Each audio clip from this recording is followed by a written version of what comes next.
Hej.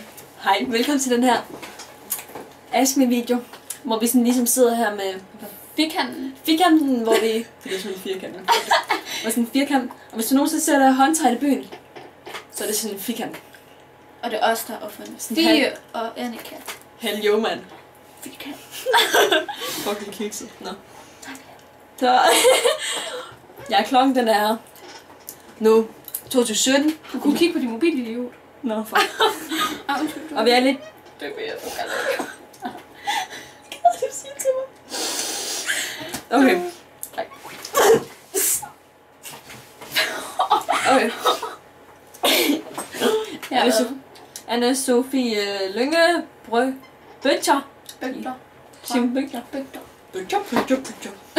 Nå. Jensen spørger, hvem er den lækreste dreng og pige i 7. B, 7. C, 7. Nej, A? men du 8. Jamen så 8. B, 8. C og 8. A. Altså den lækreste pige i 8. B, hvem er det? Udover os selv. Nej. Nå. Annika. Nå nej, vent. Det er jo også mig. Ja. Hvad med... Der er så mange. Jeg vil nok sige Amalie. Fordi hun er ligesom bedste ven, jeg tør ikke sige andet. Jeg vil sige... Jeg kan ikke bestemme mig. De er alle lidt lækre. Nej, jeg vil sige Annika. Jeg skal sove med en nat. Nej. Jeg kan ikke vælge. I er lækre alle sammen. 7. 8. Nu skal I vide folk. I er kunier. Fikan. Kan du... Har du det med Cody? Hvad sagde du om? Du sagde, vi er konier. Jeg sagde fikaner. Nå, vi er fikaner. Og vi holder ikke med Cody, bare lige vide. Ja, okay, næste. 7. C. Har vi skal lige finde den lækreste dreng 7. B. 7. B. Der vil jeg nok sige Julius, fordi selvom... Ej, okay, det vil jeg ikke sige. Men det er nok den pæneste 7. B af drengene. Jeg vil nok sige Daniel. Ej ja, nok Daniel. Daniel der hun. Daniel Lamkær. Ja, Daniel Lamkær. Så ved du det. 7. C. Lækkerste pige 7. C. Nej, no. Du går ikke i 7. C. 7. C. Der vil jeg nok sige Maria, hende der er den nye, fandt den her. Ja, Maria Tue. Maria Tue. Hun er mega smuk. Maria Tue. Sådan en yndig lille pige. Ej, hun er ikke lille. Eller er hun? Hun er højere end dig. Hun er pæn. 7. A. Den pæneste pige 7. A. Mangler vi ikke drenge B? Nå, drenge C. Christian. Ja, Christian. Christian nu er den pæneste 7. C. Altså hvis vi skal vælge nogen. Ja. Okay. 7. A. 7. A. Den pæneste pige. Det vil nok sige Anita. Jeg vil huske lige. Ja. Okay, Anita er den pæneste pige 7. A. Okay, den bedste dreng i 7. A. Der vil jeg sige Magnus Gårdside. Den får du æren af. Jeg synes Christian, du er fucking lækker. Christian Kloven. Du er guf, du er. Ej, vi hater ikke på dig. Du er med i Annikander. Fikander. Fucking Tommenton er egentlig handicappet. Prøv at se min lillefinger. Okay. Okay, Cecilie spørger. Næsby, Cecilie Næsby, det er vigtigt. Den frække. Vi spørger, hvad er klokken? 22:20. Om 2 minutter må jeg slå Fie. Hvad hedder jeres bedsteforældre? Altså det gør ikke, om du mener mor, morfar eller farmor og farfar. Mine døde? Ej, ikke alle sammen, ikke alle sammen. Jeg ved bare ikke, hvad de hedder. Morfar hedder Gunnar. Min mormor hedder Tora. Min farfar hedder Flemming. Okay. Og min farmor. Jeg kalder dem bare farmor. Det har jo dit morfar. Det går. Det ved jeg da ikke, hvad er. Kan du ikke? Nej, jeg spørger mig ikke, hvad er dit navn? Så tror de, jeg er sådan en særling. Er du med? Hvis du er med i Annikanderne, så ved du godt. Fikanderne. Fikanderne. så ved du godt, hvad de bedste forældre hedder. Det er det, ligesom nødt til. Emma, du vil rende. Nej, vent, du mangler det sidste spørgsmål. Nå ja, Cecilie spørger også. 10.000. Hvor pæn er du fra 1 til 10? 10.000. Altså, jeg vil sige, du er nu en meget pæn pige, så. 10.000. Med ekstra nuller og ekstra et-taller. Jeg vil sige 10, fordi det er det højeste. Du er ikke gået i skole. Okay, 10. Okay. Emma, du vil rende. Mikkelsen spørger, hvad synes I om mig? Du er min bedste ven. Du var homie. Du er med ind i gallerne.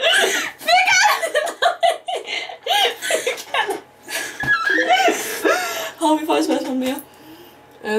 Gør mig en tjeneste, please. Nå, nej. Det er Jens Bad, der skriver.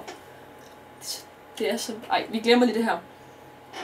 Jeg synes, Emma, du er en pisse sød veninde. Homie. Best friends. Ja. Okay, jeg kender dig ikke, men du ser rigtig pæn ud. Du er rigtig, rigtig flot. Og så er du pisseflink og helt vildt sød og god til fodbold. Og så er du simpelthen så glad. Altså, bortset fra, når vi taber i fodbold. Det går lidt sådan lidt. Men så igen så... Du er mega smuk, du er. Så smuk. Så smuk. Men den skal du virkelig have af hele mit Nexus hjerte. Ej, nu bliver vi kan. Okay. Sabrina HP, det ved jeg ikke, hvad står for. Du skal ikke slikke på mig. Rigsager. 2 til 10. Du er ikke med i fikanderne mere. Okay. Nu spørger mit navn skal med. Så Sabrina. Hej Sabrina. Sabrina! Det er heksen Sabrina. Nej, det er voldsomt. Okay. Jeg ved godt, det er en tegnefilm. Men jeg tror du ikke lige, hvis hun ikke lige kender den, så sidder du bare, hej heksen Sabrina. Undskyld, du er ikke det. Det er bare sådan en tegnefilm, og så... Okay, fuck det. Undskyld. Hun spørger, hvad er det bedste ved Jonas' familie, dem på den gode side, nemlig os? Du er der. Ja, den holder vi fast i. Den gode grund. Du er der. Ej, jeg ved det ikke. Jeg tror det er I meget. Du sejrer Jonas. Ej, undskyld Jonas. Jeg tror, jeg kan se den her. Han er ikke så meget på Facebook. Ah, okay. Jonas, du er awesome. Og dig, Sabrina. Hov. Thumbs up. Thumbs up. Okay. Og så har... Nå, jeg vil glemme Lukas. Hvad er en top 10 af drengene for 7. årgang? Fuck mig. Nej, min lillebror. Markus Finn. Han er så lækker. Han er så gof. Jeg ved ikke, hvad der sker. Men min hænder er bare sådan... Som en syg højtandpige. Nå, men min lillebror. Markus Finn. Ved du hvad, tysser? Du er efter ham. Det er lige sådan en lille løve. Den er mad for løverne. Han er helt til at spise. Nej. Der er sådan på 3 og klar.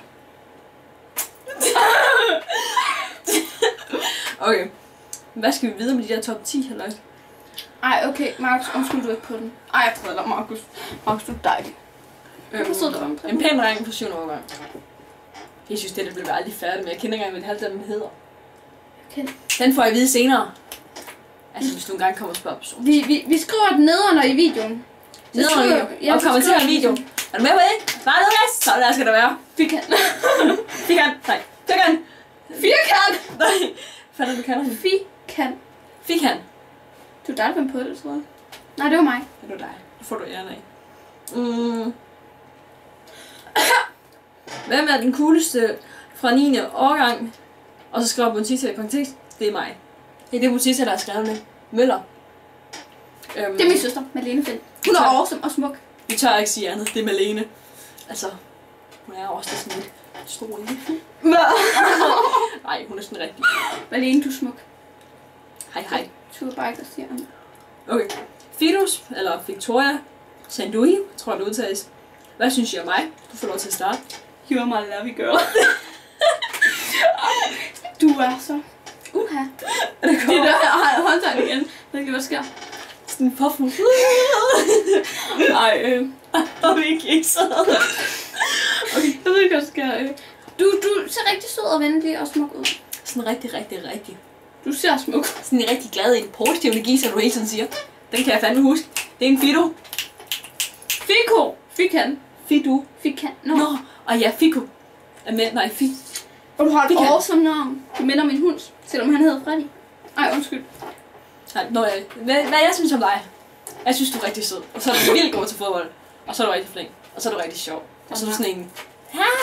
Ej, ikke dårlig men, sådan... Op en. Nå. Sara Larsen synes jeg. Hvem? Sara Larsen. Hvad synes I om mig? Hvad Sara Larsen spørger? Du kan godt hedde mig, du kan så. Du er rigtig smuk. En rigtig smuk pige med sådan en glasmil.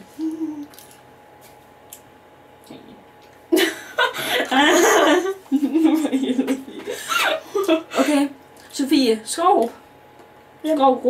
Skov, der står der. Jeg spørger også, hvad synes I om mig? Ja, du får lov til at starte. You know. Ej, du er smuk. Du er smuk. Og sød. Jeg ved det. Du er sød.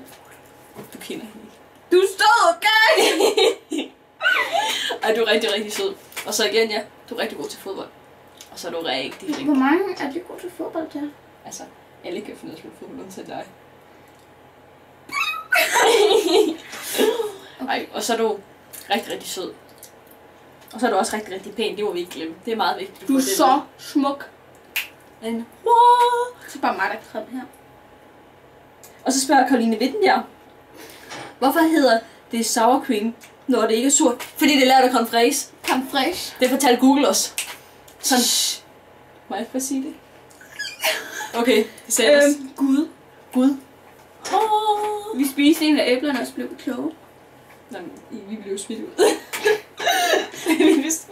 I Bibelen står der, at vi blev smidt ud. Nej, det var Adam og Eva. Jeg blev ikke smidt ud. Men det kan de. Ej, fikannerne. Okay, min mor spørger, eller Laura Kelsen spørger, hvorfor siger man, det koster en halv bondegård, når man ikke køber det? Fordi en bondegård er dyr. En bondegård har også dyr. Ej, nu er jeg leder. En bondegård, den har dyr. Den er dyr, hedder det. Og så når man så køber... Nu skal jeg lige virkelig når man så siger, man skal købe... Det koster en halv bondegård. Så er du klar over på det, fordi en bondegård er jo meget, meget stor med sådan en masse dyr på. Og dyr, de er også dyre at have. Det ved godt. Dyr er også dyre at have. Må jeg sige det? Ja. Hvis du nu for eksempel køber en gris. En gris. En svinekarm. Og den er rigtig dyr. Og personen, der er ved at købe den synes, den er rigtig dyr. Så gider de ikke betale for det. Fordi de synes, den er dyr, så siger de bare, halv bondegård. Det er et ordsprog. Der er den fra. Vi ses alle Annikerne. Nej, fikannerne. Jeg skal stoppe den der.